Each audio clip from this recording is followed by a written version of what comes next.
सर्वांना नमस्कार. स्वागत आहे तुमच्या गोंधन मराठी चातुर्य कथा या यूट्यूब चॅनलवर. व्हिडिओकडे वळण्यापूर्वी आपल्या चॅनलला लाईक करा, सबस्क्राईब करा आणि बेल आयकॉन प्रेस करा. चला तर आता वळूया आपल्या स्टोरीकडे. गोंधन भाग 28.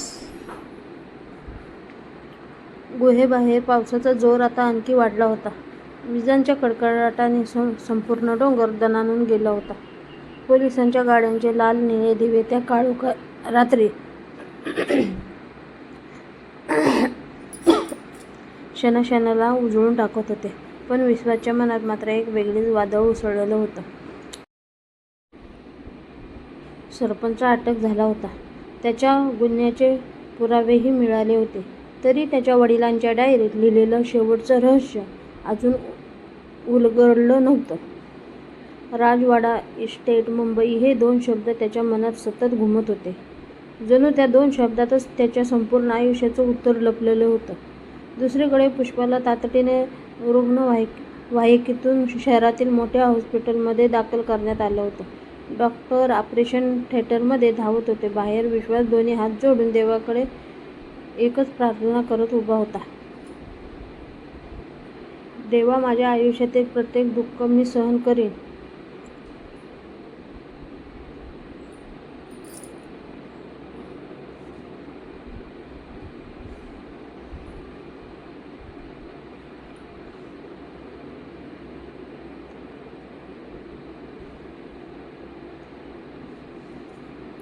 पण पुष्पाला काही होऊ देऊ नकोस.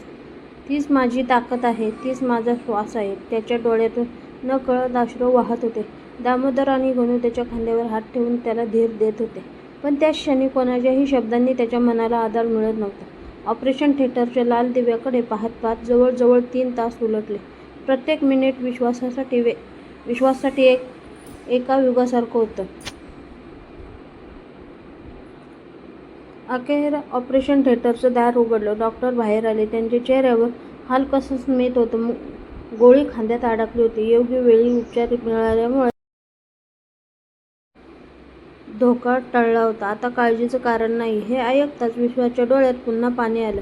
पण या वेळेतच ते आनंदाचे अश्रू होते. तो धावतच पुष्पाच्या रूममध्ये गेला.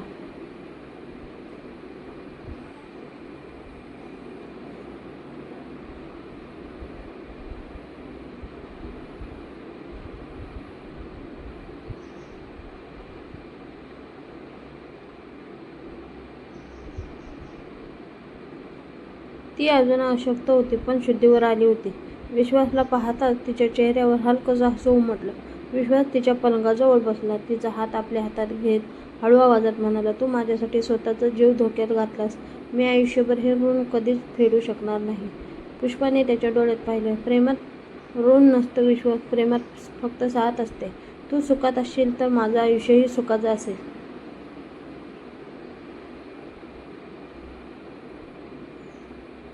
त्या शब्दांनी विश्वाचं मन भरून आलं. त्याने अलगद तिच्या कपाळावर चुंबन घेतलं. त्याच क्षणी दोघांच्या डोळ्यातून अश्रू वाहत होते. पण त्या अश्रूमध्ये भीती नव्हती. होती फक्त एकमेकांसोबत आयुष्यभर राहण्याची शांतता. शपथ.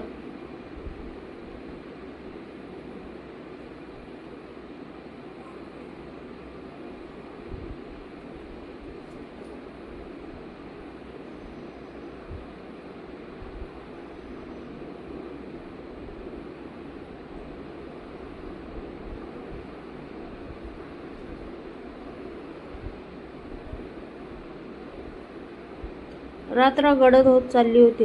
हॉस्पिटलच्या बाहेरच्या कॉरिडॉरमध्ये दामोदर वृद्ध माणसासोबत बसला होता.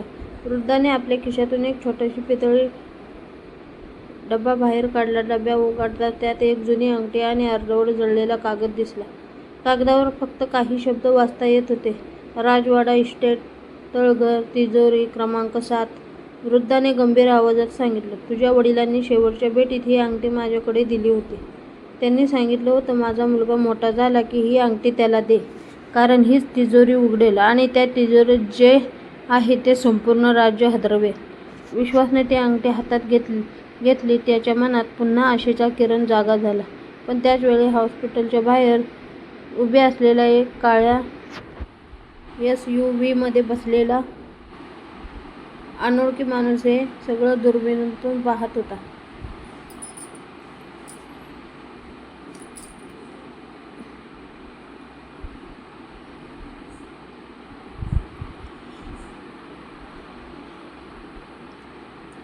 त्याने मोबाईलवर शांतपणे एक संदेश पाठवला. विश्वासला अंगठी मिळालेली आहे. आता तो मुंबईला निघेल. तयारी सुरू करा. यावेळी तो जिवंत परत येता कामा नये. संदेश पाठवून त्या माणसाने गाडी सुरू केली.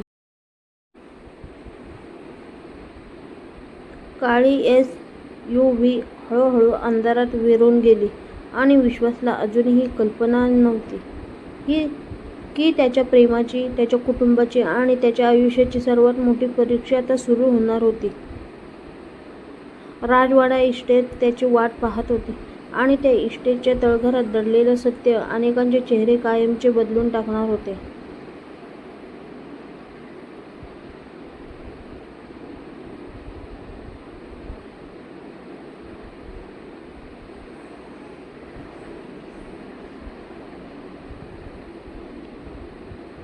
सकाळचा पहिला सूर्यकिरण हॉस्पिटलच्या खिडकीतून आत आला. संपूर्ण रात्र जागून काढलेल्या विश्वाच्या डोळ्यात थकवा स्पष्ट दिसत होता. पण पुष्पाने डोळे उघडताच त्याच्या चेहऱ्यावर पुन्हा हसू फुललं. ती अजून अशक्त होती, तरी तिच्या ओठावर ते शांत स्मित होतं. विश्वास तिच्या पलंगाजवळ बसला. तिचा हात आपल्या हातात घेत तो हळू आवाजात म्हणाला, आता तुला काहीही होऊ देणार नाही. प्रत्येक संकट आधी माझ्या समोर उभं राहील, मगच तुझ्यापर्यंत पोहोचेल. पुष्पाने त्याच्या हातावर अलगद हात ठेवला.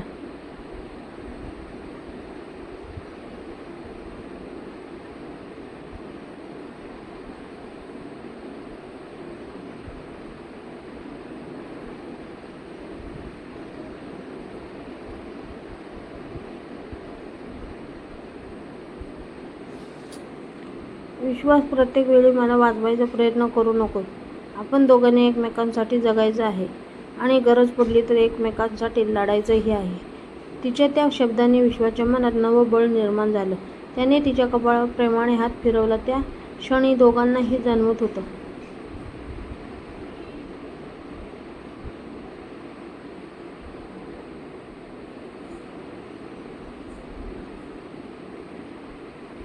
की त्याचं नातं आता फक्त प्रेमाचं राहिलं नव्हतं. ते विश्वास, त्याग आणि आयुष्यभराच्या साथीत रूपांतरित झालं होतं.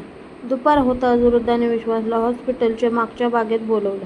आजूबाजूला कोणी नसल्याची खात्री करून त्याने आपल्या कापऱ्या हाताने खिशातून एक जुनी चावी बाहेर काढली.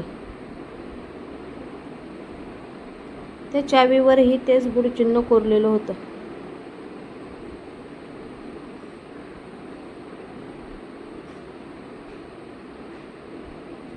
वृद्ध म्हणाला, ही फक्त चावी नाही, तुझ्या वडिलांनी प्राणांची बाजी लावून जपलेली शेवटची निशाणी आहे. राजवाडा इस्टेटच्या तळघरात 7 तिजोऱ्या आहेत, पण 7वी तिजोरी ही चावी आणि ती अंगठी दोन्ही एकत्र असतील तरच उघडते.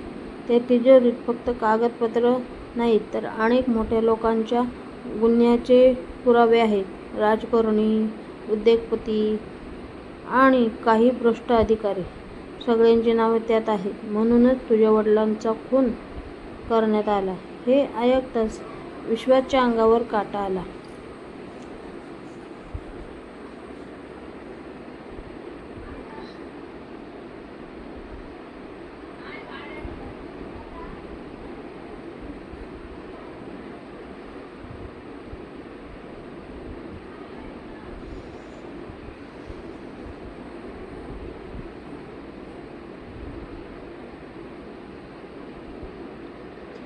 त्याला आता समजलं होतं की ही लढाई एका सरपंचाविरुद्ध नव्हती, तर एका प्रचंड शक्तिशाली जाळ्याविरुद्ध होती. तेवढ्यात दामोदर धावतच आला. त्याच्या चेहऱ्यावर भीती स्पष्ट दिसत होती. तो धापा टाकत म्हणाला, विश्वास, मोठी गडबड झालेली आहे. विश्वासने घाबरून विचारलं, काय झालं? दामोदरने थरथरत्या आवाजात उत्तर दिलं,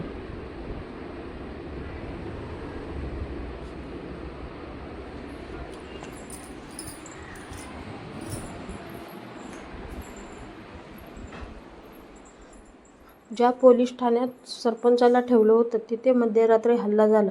5 मुखवटाधारी माणसं आली, 2 पोलीस जखमी झाले आणि काही क्षण तो बोलू शकला नाही. विश्वासने त्याचे दोन्ही खांदे पकडले. बोल दामोदर, पुढे काय झालं?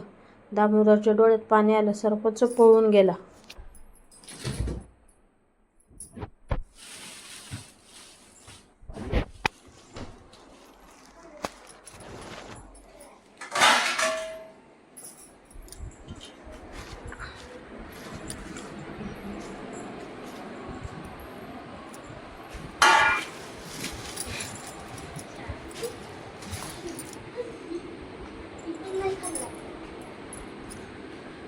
हे ऐकताच विश्वाच्या हातातील चावी खाली पडली. त्याच्या मनात एकच विचार चमकून गेला. याचा अर्थ त्या जाळ्याच्या सूत्रधार अजूनही सगळी नियंत्रित करत आहेत. त्याच क्षणी हॉस्पिटलच्या कॉरिडॉरमध्ये उभ्या असलेल्या एका नर्सने मोबाईलवर हळूच एक संदेश पाठवला. काम पूर्ण झाले. सरपंच सुरक्षित बाहेर पडला आहे. विश्वास अजूनही हॉस्पिटलमध्ये आहे. पुढचा आदेश द्या.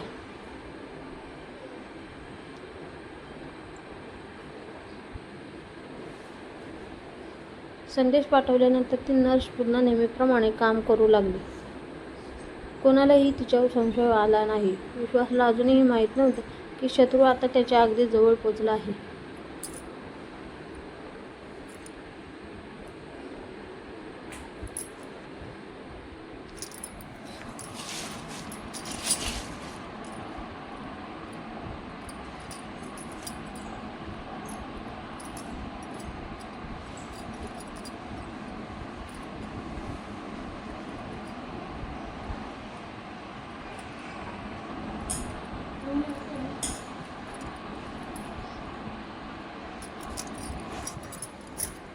हॉस्पिटलच्या कॉरिडॉरमध्ये पसरलेली शांतता विश्वाच्या मनात आणखी अस्वस्थता निर्माण करत होती. सरपंच पोलिसांच्या ताब्यातून पळून गेला होता. याचा अर्थ त्याच्या मागे असलेली टोळी साधी नव्हती. त्याच्या हातात पैसा होता, सत्ता होती आणि सर्वात धोकादायक म्हणजे प्रत्येक ठिकाणी त्याची माणसं होती. विश्वास खिडकीतून बाहेर पाहत उभा होता. पावसाचे थेंब काचेवर आपटत होते, पण त्याच्या मनात फक्त एकच विचार घोंगावत होता. आता कोणावरही विश्वास ठेवायचा. त्याने मागे वळून पुष्पाकडे पाहिले. ती औषधामुळे शांत झोपली होती. तिच्या चेहऱ्यावरचा निरागसपणा पाहून त्याच्या मनात एकच निर्धार निर्माण झाला.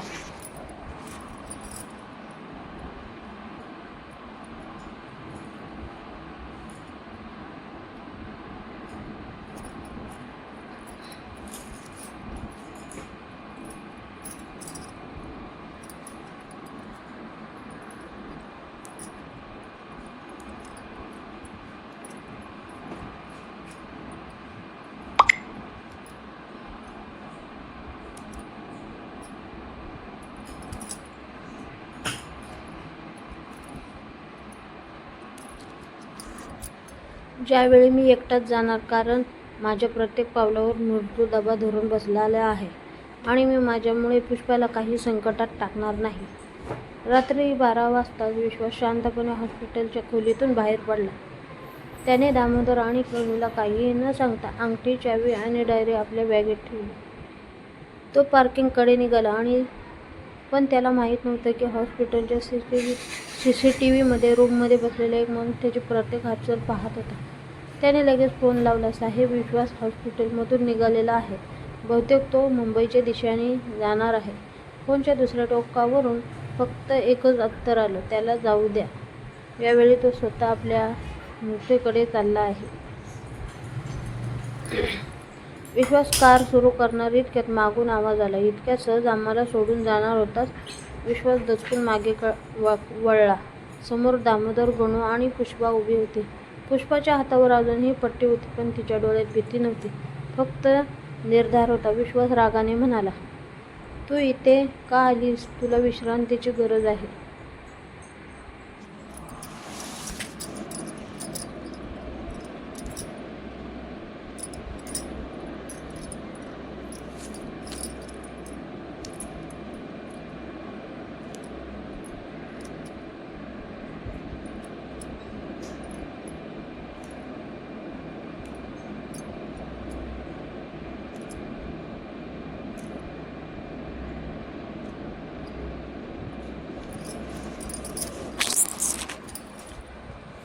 पुष्पा त्याच्याजवळ आली. तिच्या डोळ्यात पाहत शांतपणे म्हणाली, विश्वास. प्रेम म्हणजे फक्त सुखात साथ देणं नसतं, संकटातही खांद्याला खांदा लावून उभं राहणं असतं. तू एकटा जाणार असशील तर मीही तुझ्यासोबत येणार. तिच्या त्या शब्दापुढे विश्वास काहीही बोलू शकला नाही. त्याने फक्त तिचा हात आपल्या हातात घेतला आणि हलकंसं हसलं. त्याच क्षणी हॉस्पिटलच्या छतावरून एक लेझर डॉट विश्वाच्या छातीवर येऊन थांबला. दामोदरने ते पाहताच मोठ्याने ओरडला, विश्वास खाली वाक. क्षणातच धाड! गोळीचा प्रचंड आवाज झाला आणि विश्वाच्या अगदी मागे उभी असलेली कार काचेच्या तुकड्यासह फुटली.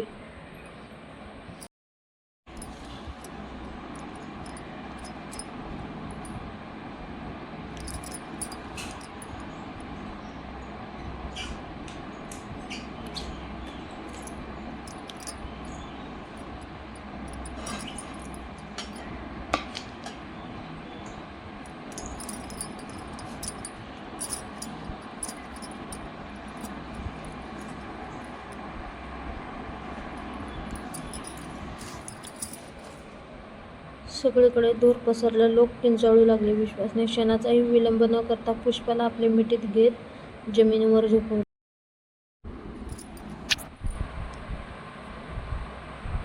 गणू आणि दामोदर गोळी झाडणाऱ्या माणसाच्या दिशेने धावत सुटले. पण तोपर्यंत समोरच्या इमारतीच्या छतावर उभा असलेला काळ्या कपड्यातील स्नायपर हेलिकॉप्टरच्या दोरीला पकडून अंधारात गायब झाला. विश्वाच्या हातात त्या फुटलेल्या कारजवळून एक छोटासा काळा धातूचा बिल्ला आला. त्यावर फक्त एकच चिन्ह कोरलेलं होतं, RE. वृद्धाने तो बिल्ला पाहताच भीतीने डोळे मोठे केले.